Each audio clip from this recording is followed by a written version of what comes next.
Hey, what's up guys? So yesterday was a big Nintendo Direct and there was a bunch of really cool Splatoon stuff that was shown.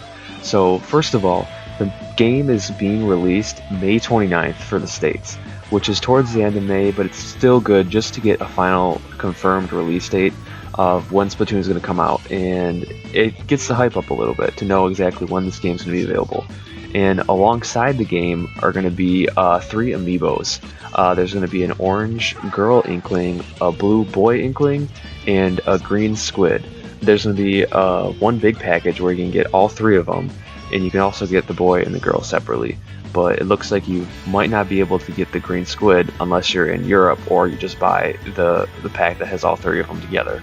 So the amiibos for this game are actually pretty cool. They unlock or set you up for certain missions that you have to play in that are basically the single player mode, but you're restricted to only using certain weapons, certain kind of gear, that kind of thing, and it makes it more challenging. It makes it difficult the second time around playing these missions, and by completing the missions you get certain gears and you unlock certain levels, that kind of thing, but basically each amiibo, it looks like, unlocks different gear that you can get from using the amiibo and completing the missions, which is pretty cool.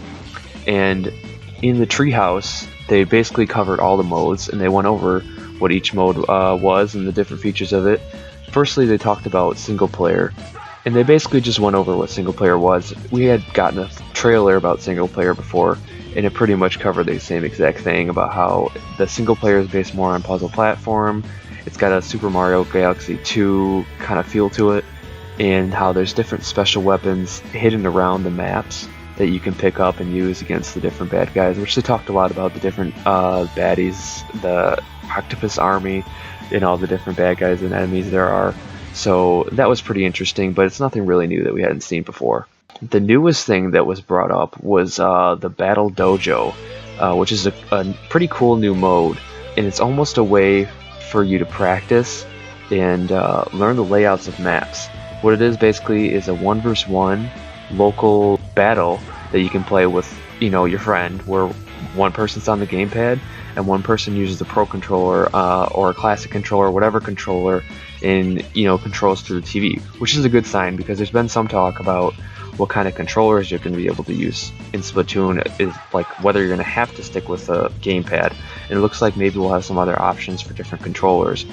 So what Battle Dojo basically is a 1v1 5-minute balloon fight where balloons spawn from these like light pillars, and you basically rush up and you shoot ink at them, and when you shoot the ink, the balloons pop, and every time you pop a balloon you get a point.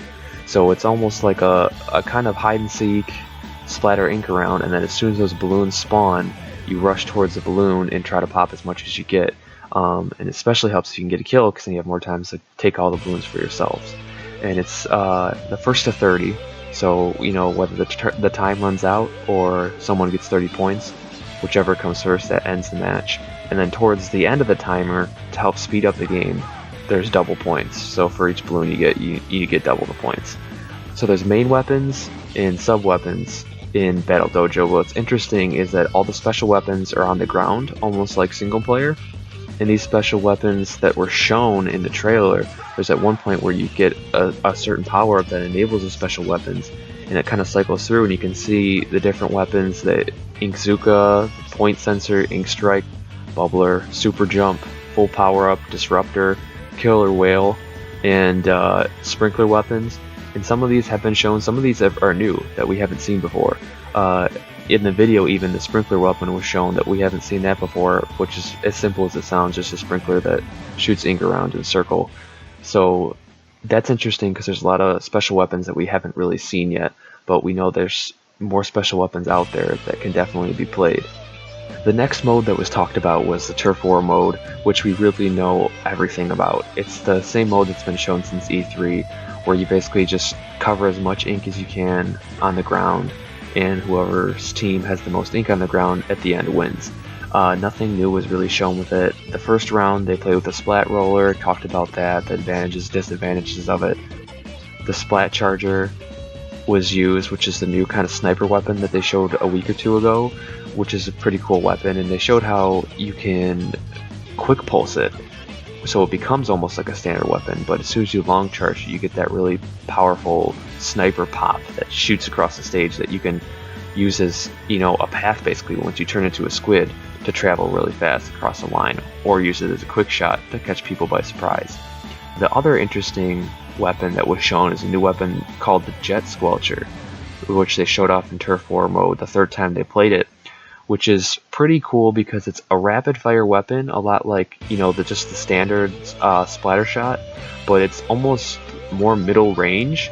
It's got a little bit longer range than the splatter shot, but it's not quite as long as the splat charger sniper kind of weapon is. So it's kind of like a middle ground. It's a very average weapon, which is actually a pretty good thing because it enables you to fire up close, shoot a lot of ink on the ground, and it really like you get your ink back really fast if you go into the ink. So it seems like it'll be a really good weapon. The last mode that was played was the Splat Zone and Ranked Battle mode, which seems to be what the dev and marketing team are trying to push as the competitive side to Splatoon. This mode plays just like the 4 vs 4 Turf War, except with a twist. There's only a small zone or rectangle in the middle of the map that you have to worry about covering.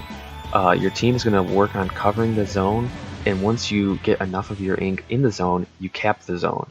And each team has a timer set at 100, and once you cap the zone, your timer starts going down towards 0.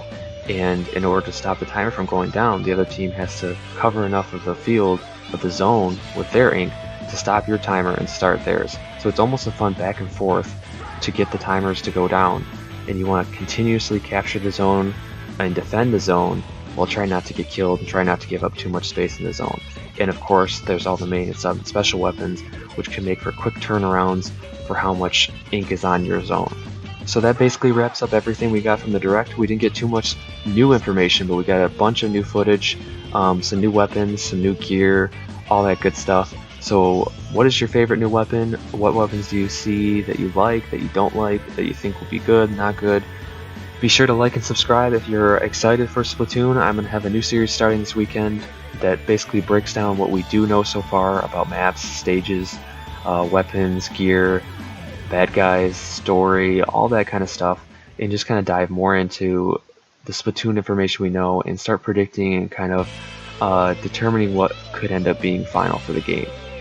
Also, be sure to check out the Smash Brothers website. Sakurai is taking your character suggestions for Smash 4, so if you want a Splatoon rep in there, let him know and leave a description of why you think that character should be in there, whether it's an Inkling, Judd the Cat, whatever you want, let him know. That's all for this video. I hope you guys have a great day and take it easy. See you next time.